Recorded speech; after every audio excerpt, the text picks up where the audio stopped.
And it's like, oh my God, that must have been a hell of a time for them, you know, a real sadness, right? Yeah, Like, the woman's medicine, the everything, you know. It's like people say shaman and think that all the shaman were men, but it was untrue. The medicine was always carried by the woman. All the names of the plants, even the names of every individual who had ever been, was carried by the matriarch. And it's like this red tent thing. They had the same thing. They called it the moon time. And they had a moon lodge. And they went into this moon lodge and they discussed what was coming up, the babies that were going to be born, and who was coming back, and what dreams did they have, you know. And they shared all this stuff in this place. And they had counseling sessions, you know. It's like counseling sections of the matriarch where women were invited into this circle, and all these women, they would bring the problems. They would be allowed to bring the problems, and then the people would discuss the solutions. And if that woman brought the problem back in the next month, they moved. They didn't tell her, but they would, the following month, they would move the circle to somewhere else, and she wouldn't know. Nobody would tell her where it would be, because that would tell her, you know, if you're not going to follow the advice of the matriarch, you know, and the solutions are there, you know, why are you bothering? So, you know, for me, when I looked at that picture, there was a kind of a sadness for myself too, you know, because my mom, she was raised by her mother, who was sent away, and my mother was sent away to school, to boarding schools. They were sent away. They were taken away. They weren't raised by their mother. They were raised in boarding schools, and sometimes they would come back for holidays and things like that to the village. But mostly they were in these boarding schools, Christian boarding schools, Sheldon Jackson, all these different places, that Chimawa and different places like that. They were sent away from the village. So they totally lost their identity. Yeah, and there's a struggle to get it back, but there's so much of a struggle with the hymns and prayers of this new Christian religion. But you could see the sadness in these people's faces, and I tried to capture that there was a nobility, but there was also a deep, deep sadness. But there was also the raven. The raven's tail is black, but the raven coming out is a neutral color, the same color as the wood and same color as the skin.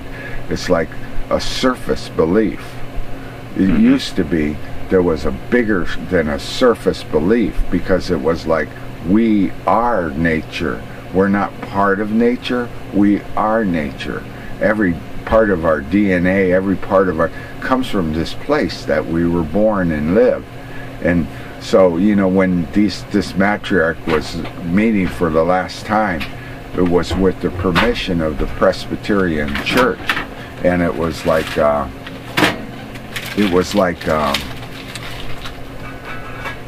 a time where they were embracing another way of believing, but really sad for all the losses that they had.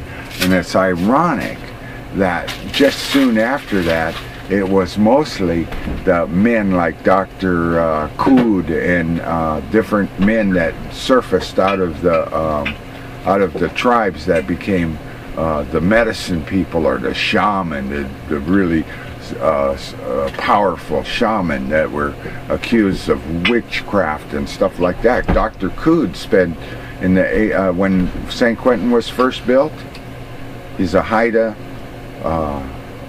shaman, and because he wouldn't give up his shamanism, he was one of the first prisoners ever held in St. Quentin in California, taken away from Alaska and put in prison because he was a medicine man, you know. And that was the whole thing behind the mask. And That's a real gift to have then, Ralph. That whole thing behind that mask and the way she has her hair braided up, that's the way that's not just a woman's way. When your hair is up on top of your head like that, it is protecting this place. They're the same as a lot of the Eastern religions that have chakras. That's your main chakra. That is the soft spot on your head when you're a baby. That's totally protected, you know. In the old days, they built the little hats just like the Jewish people had, you know, to protect that part of your head. Yeah, and then there's different, you know, chakras that you'll see within that, you know, that with the mouth and the way the mouth is positioned. It isn't about, you know, just sadness. It's about, you know, retaining the dignity, nobility, you know, because nobility is not something you're just born into. You have to, you know, act a certain way. You have to produce in a certain way. You have to be able to retain all the knowledge that was passed from generation to generation to generation. And it wasn't passed in the hunting society. It wasn't passed in the men's society. It was passed in the women's society because of the closeness and their relationship to the Mother Earth. As men, we don't have that same relationship to the Mother Earth because we plant seeds. We don't give birth. We don't nurture. You know, we can learn to nurture in gardens and things like that. In the old days, a man would never own a garden, ever. You never owned a garden. It always belonged to the woman because the woman's relationship with the earth. And it's the same in Celtic society. The Gaelic people is really awesome. I'm reading this history of Ireland right now, and the correlation between the beliefs and the way things were, and